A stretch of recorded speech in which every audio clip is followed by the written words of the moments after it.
What's going on there, guys? Welcome back to a new episode of Craftavore Talks. I'm going to do a little beer talk video today.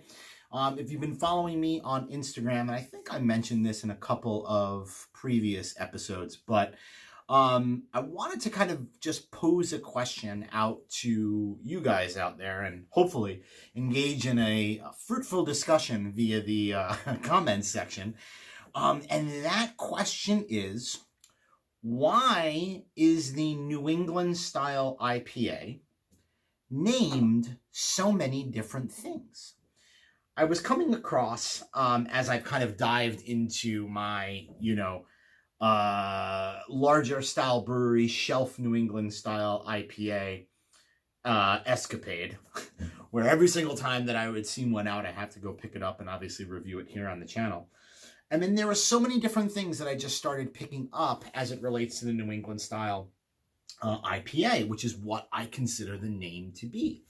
I have seen it described, like here on Schlafly's, as a Northeast IPA. Okay? Here was good old Southern Tier, and that turned out to not be a New England Style IPA, but I brought it here as well because it actually plays into some things that I just do want to talk about with this topic. A Juicy India Pale Ale, right? So a lot of times we kind of see New England Style IPAs nowadays labeled on cans as a Juicy IPA, right? We also, and I haven't gotten to review this one yet, that's going to be coming soon. Here is a new old school New England style, or old school New England brewery, Harpoon, Massachusetts and Vermont. They have locations, and they've actually included here New England Style IPA. All right, so they have called that out as a New England Style IPA.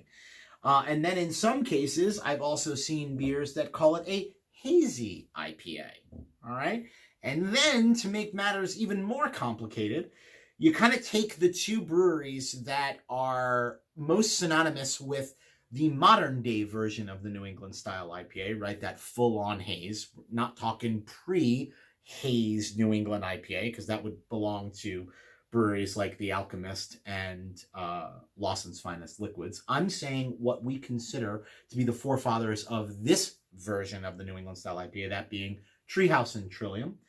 When you look at what's labeled on their cans, it says neither. It says nothing. It just says IPA or double IPA.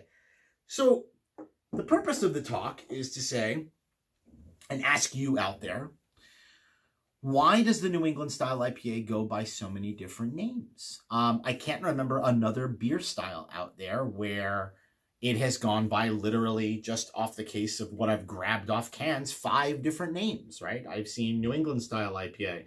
I've seen NEIPA or NEPA, which is just obviously an abbreviation of that. But I've seen Northeast Style IPA, okay? And NEPA or NEIPA could also be an abbreviation of Northeast IPA. I've seen Juicy IPA. I've seen Hazy IPA. And I'm sure there's probably a couple of other different variations that you can have. And so, you don't see that for West Coast IPA, right? West Coast IPA is just West Coast IPA. It isn't Clear IPA, or it isn't, California IPA, or bitter IPA, or something of that nature, or piney IPA. And so I just kind of want to know why, when it comes to what I perceive and what I will always call the New England Style IPA, why there was so much deviation from that name. Yes, of course, there are breweries that are doing that style within the Northeast in states that aren't considered part of New England. I get that. But frankly, for a style like the West Coast IPA, there's been, breweries all across the country that have done that style that aren't located on the West Coast. Yet it's pretty clearly delineated on either bottles or cans. I also know that for the this year's Great American Beer Festival, and then the panel of beer judges, they brought in or added in that specific category that they have called hazy or juicy IPA. which I guess was their reasoning behind labeling the beer style because breweries outside of New England are brewing it. Like, I don't know. I never really understood what the decision was that they chose to then call that beer style or that category of beer style hazy and or juicy. Why not just give, the respect to the region that created it and just call it New England Style IPA? I don't know. Anyway, that's what this episode of the Craftavore Talks is about. Honestly, I'm kind of clueless. I can understand why some breweries are including hazy or juicy. It's probably following in with that category designation. I understand that. I don't really get Northeast IPA. That makes no sense. This beer was just calling out juicy into pale ale. I'm convinced just to move that beer off the shelf. What do you guys think? All right, so I'm opening up to everybody here that subscribes to the channel or is watching this video right now. What do you think? What should the New England Style IPA or the NEPA or the any IPA or the hazy or juicy IPA, what should that style called? And what's your reasoning behind what your belief that style should be called? I would love to absolutely hear anybody's kind of reasoning and rationale, because frankly, on my end, I'm a little bit confused. I don't really get it.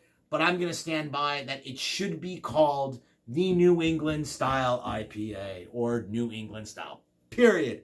That's what I think. All right? So place down below in the comments section, what are your thoughts on this? Would absolutely love to get involved in a bit of a dialogue and a conversation, because that's what beer is all about. All right, guys? Thanks for joining this episode of the Craftavore Talks. And hopefully I'll get to talk to you in the comments section. Cheers.